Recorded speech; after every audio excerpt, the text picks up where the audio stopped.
Welcome to Phantom. আবার চলে এসেছি ইন্ডিয়ান ফুটবলের আপডেট নিয়ে। তো আপডেটে ছড়াছড়ি চারিদিকে, তার মধ্যে কিন্তু ডার্বিও চলেছে। ডার্বি নিয়ে ভিডিও বানাতে পারিনি, ব্যস্ত ছিলাম আমরা সেই জন্য।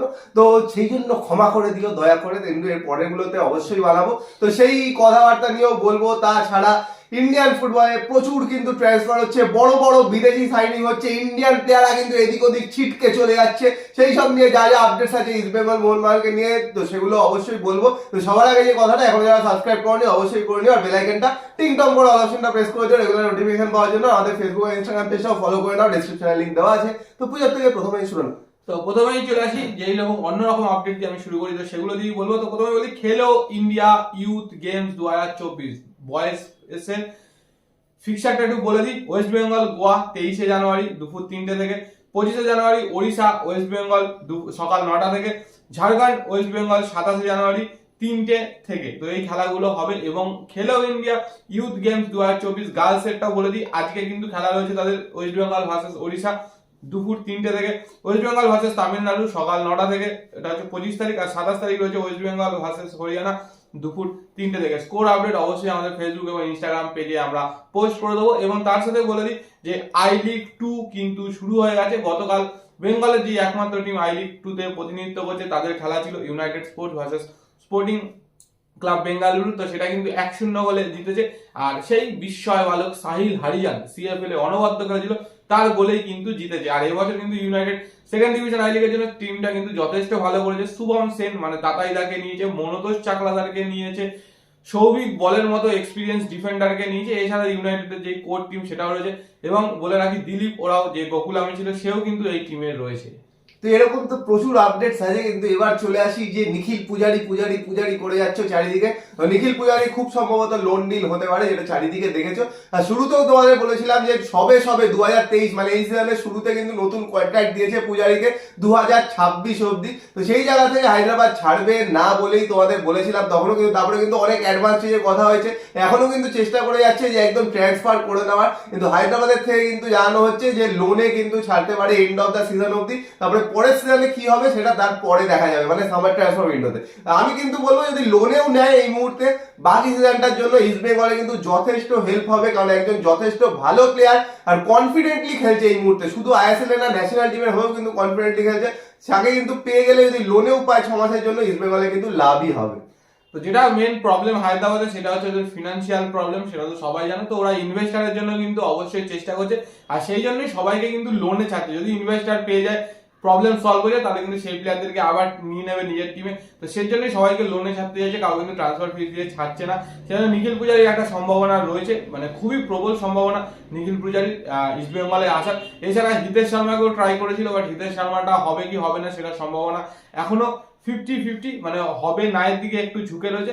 আর একটা হচ্ছে সানা সিং। তো সানা সিংকে নিয়েও কিন্তু টানাটানি চলছে, যেরকম মোহনবাগান চেষ্টা করছিল সেরকম কিন্তু বেঙ্গালুরু এফসিও চেষ্টা করছে। এই মুহূর্তে বিভিন্ন জায়গায় দেখা যাচ্ছে ইস্ট বেঙ্গলে নাকি ট্রাই করছে সানাকে। তো সানাকেও যদি ছাড়ে তাহলে কিন্তু ওই লোন ডিলেই ছাড়বে, কারণ সানাকে নিয়ে একটা প্রবলেম আছে, সানা কিন্তু স্যালারি না পাওয়ার জন্য প্লেয়ার স্ট্যাটাস কমিটিতে গেছে। তো সেইটা একটা সমস্যা। তো দেখা যাক সানাটা কি হয়, কোথায় যায় এটা নিয়ে, কারণ মোহনবাগানে কিন্তু বেশ কিছু চেঞ্জেস আসতে চলেছে। এছাড়া আরো অনেক ভালো ভালো প্লেয়ার রয়েছে, যেরকম সাহিল তাগরের মতো প্লেয়ার কিন্তু রয়েছে, যাদেরকে কিন্তু অন্যান্য টিম টার্গেট করতে পারে। তো এখনো 10 দিন মতো বাকি রয়েছে ট্রান্সফার উইন্ডো, তো কিছু তো সারপ্রাইজিং ট্রান্সফার হবেই। তো হায়দ্রাবাদের দিকে সবাই প্রচারের মতো তাকিয়ে আছে হায়দ্রাবাদের উপরে, কারণ একটু ফাইন্যান্সিয়াল প্রবলেম যেহেতু আছে, লোনে কিন্তু অনেককেই ছাড়তে পারে।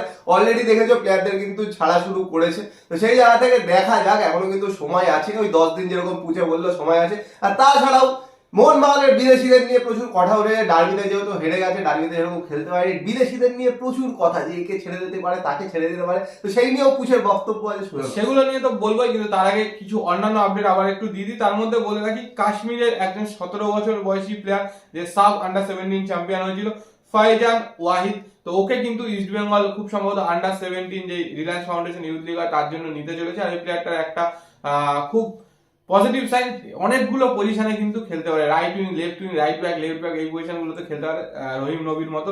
এর সাথে বলে দিই 2024-25 টেন্টেটিভ ক্যালেন্ডার কিন্তু এআইএফএফ থেকে পাবলিশ করে দেওয়া হয়েছে। তো যেটা হচ্ছে সিজন শুরু হচ্ছে ডুরান্ড কাপ দিয়ে 26শে জুলাই থেকে 31শে আগস্ট পর্যন্ত, তারপরে আইএসএল অক্টোবরের 25 থেকে এপ্রিলের 30 পর্যন্ত, তারপরে সন্তোষ ট্রফি ফাইনাল রাউন্ড ডিসেম্বরের 1 থেকে 15, তারপরে হচ্ছে আই লিগ অক্টোবরের 19 থেকে এপ্রিলের 30 পর্যন্ত, ইন্ডিয়ান ওমেন্স লিগও অক্টোবরের 19 থেকে এপ্রিলের 30 পর্যন্ত।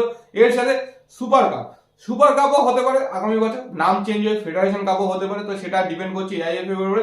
এবং সেই ক্ষেত্রে বলা আছে এটা 6 মাস ধরে চলবে, মোস্ট প্রবাবল অক্টোবরের 1 তারিখ থেকে শুরু হবে এবং ISL আই লিগের মাঝে মাঝে যে গ্যাপগুলো থাকবে সেইভাবে হতে থাকবে। তো এটা কিন্তু যেটা বললো পুচে যে ফেডারেশন কাপ বা সুপার কাপ যাই নাম থাকুক, হয়তো ফেডারেশন কাপই হবে, এই বছরই কিন্তু রিভাইভ করতে চলেছিল কিন্তু কিছু প্রবলেমের জন্য করতে পারেনি, সেই দেখছো সুপার কাপ ছোট করেই করছে। এইটা করলে কি হবে যদি লম্বা ফরম্যাটে করে, ইউরোপে যেরকম লিগে দেখো ওদের কিন্তু লিগ কাপ তারপরে 3টে একসাথে কিন্তু চলে, এখানে যদি 2টো অন্তত একসাথে চলে ম্যাচের সংখ্যা কিন্তু অনেক বাড়বে। তার সাথে আরেকটা ভালো জিনিস কি হবে, এই কাপ টুর্নামেন্টটাই কিন্তু লোয়ার ডিভিশনের টিমগুলোও খেলতে পারে, তারা কিন্তু অনেকটা এক্সপোজার পাবে, বড় টিমগুলোর এগেইনস্টে খেলতে পারবে। আর যদি পুরো সিজনের সাথে কন্টিনিউয়াস চলে অনেক ভালোভাবে কিন্তু এটা অর্গানাইজ করা হবে, কারণ সুপার কাপ কিন্তু লাস্ট 2 বছর ধরে দেখছো, আগের বছরও যে কোনো রকমে করা হয়েছে, আর এই বছর তো ইন্ডিয়ান টিমের অর্ধেক প্লেয়ার নেই তখন করা হচ্ছে, মানে যে কোনো রকমে ছেড়ে ফেলার চেষ্টা হচ্ছে। কিন্তু পরের সিজন থেকে পুরো ফুল সিজন যদি কন্টিনিউ হয় অনেকটা লম্বা ফরম্যাটে হবে, ম্যাচ বাড়বে, প্লেয়াররা অনেক বেশি ম্যাচ পাবে, আর লোয়ার ডিভিশনের যারা ভালো প্লেয়ার, ধরো ইয়াং ভালো প্লেয়ার আছে, তারাও কিন্তু প্রচুর রেকগনিশন পাবে যখন বড় টিমগুলোর এগেইনস্টে খেলবে। তো এবার চলে আসি মোহনবাগান বিদেশির খবরে। তো মোহনবাগানে তো এক্সপেক্টেড যেটা বলেছিলাম যে সুপার কাপের পরপরই কিন্তু ট্রান্সফার গুলো হবে, তো সেরকম কিন্তু রিউমার বেরিয়ে গেছে, রিউমার না এগুলো মোটামুটি কথাবার্তা চলছে, যেটা বলেছিলাম যে হুগো বুমোর একটা সম্ভাবনা কিন্তু আজ বেরিয়ে যাওয়ার শোনা যায়, মানে আমরা আমাদের অ্যাজাম্পশনে বলেছিলাম, বাট সেরকম শোনা যাচ্ছে হুগো বুমোকে নাকি লোন আউট করতে পারে, যেটা শোনা যাচ্ছে হুগো বুমোর নাকি সম্ভাবনা রয়েছে মুম্বাই দেওয়া, যেহেতু দেখতে পাচ্ছি মুম্বাই কিন্তু গ্রেগ স্টুয়ার্ট অলরেডি বেরিয়ে গেছে, তো সেইখানে কিন্তু জায়গা খালি রয়েছে, তো সেই একটা সম্ভাবনা রয়েছে। এর সাথে শোনা যাচ্ছে ব্র্যান্ডন হামিলকেও নাকি ছাড়া হতে পারে লোনে ইন্দোনেশিয়ার একটা ক্লাবে, সেই জায়গায় একজন ডিফেন্সিভ মিডফিল্ডার না হবে, কারণ হেক্টর রিপসে রয়েছে যে কিন্তু ডিফেন্সও করে দিতে পারবে, প্লাস ডিফেন্সিভ মিডফিল্ডটাও সামলাতে পারবে। আর সবচেয়ে বড় ব্যাপার আনোয়ার আলী মোস্ট প্রবাবলি ফিরে আসবে ফেব্রুয়ারি 1 বা 2 উইকের মধ্যে, তো আনোয়ার আলী যদি চলে আসে সেইখানে কিন্তু ডিফেন্সের প্রবলেম সলভ হয়ে যাবে। আর হাবাস যেহেতু 3জন ডিফেন্সে খেলে, তো সেখান থেকে সমস্যা অনেক, আর যদি সানাকে পেয়ে যায় তাহলে তো সেই প্রবলেমটা আরো সলভ হয়ে যাবে, তো সেই জন্যই কিন্তু হামিলকে ছেড়ে সেই জায়গায় কিন্তু একজন ডিফেন্সিভ মিডফিল্ড নিতে চাইছে, এরকম কিন্তু শোনা যাচ্ছে। কামিংস বা সাদিকুর বা দিমিত্রি এদের কিন্তু বেরোনোর সম্ভাবনা এই মুহূর্তে নেই বললে চলে, কারণ এদেরকে হিউজ টাকা দিয়ে নিয়ে এসছে, তো এদেরকে রেখে দেবে। তো যেই ডিফেন্সিভ মিডফিল্ডারের আসার কথা শোনা যাচ্ছে তার নামটা একটু বলে, তার নাম হচ্ছে জুনিয়র মারিনো, এ কিন্তু এই মুহূর্তে ফ্রি প্লেয়ার, 30 বছর বয়সী ভেনেজুয়েলার প্লেয়ার, MLS এ প্রচুর খেলেছে, মানে 156টা ম্যাচ কিন্তু MLS এর হয়ে খেলেছে। এছাড়া ডেপার্টিভো লারাতে ছিল, সেখান থেকে জুলিয়া FC, তারপরে DC ইউনাইটেড, এই সকল টিমগুলোতে খেলেছে, ডিফেন্সিভ মিডফিল্ডার, তাও কিন্তু গোলও করেছে বেশ কিছু টিমের হয়ে। তো দেখা যাক একে নেয় কিনা বা কি করে, সেটাই হচ্ছে দেখা। একটাই জিনিস বলবো, হাবাসের আন্ডারে যেহেতু হাবাসের টিম মানে জানো ডিফেন্সিভ মিডফিল্ড পজিশনটা কিন্তু স্ট্রং থাকবে। ইন্ডিয়ান প্লেয়াররা তো আছে, দীপক টাকরি দেখেছো ন্যাশনাল টিমের হয়ে কত ভালো পারফর্ম করেছে, তো দীপক টাকরি যারা মোটামুটি ধরে নাও ভালোই হয়ে গেল মানে মোহনবাগান টিমে, তার সাথে একজন বিদেশি সেন্টার ডিফেন্সিভ মিডফিল্ডার কিন্তু থাকবেই, আগে যেমন ছিল হাবাসের টিমে এখনো কিন্তু থাকবে, কারণ হাবাস কিন্তু ওই পজিশনটার উপর খুব ডিপেন্ডেন্ট, যে ওই জায়গা থেকে কিন্তু অ্যাটাক নষ্ট করে দিতে চায়, আর কাউন্টার অ্যাটাকিং ট্যাকটিক্সে যেহেতু খেলে, তো ওই জায়গাটা কিন্তু খুবই ইম্পর্টেন্ট। এমন একজন প্লেয়ার আনবে যে কিন্তু শুধুমাত্র ডিফেন্সিভ মিডফিল্ডার মানে ডেস্ট্রয়ারের রোল প্লে করবে না, তার সাথে কিন্তু ওপরে খেলাতেও পারবে, কার্ল ম্যাথিউ যেমন আগে ছিল।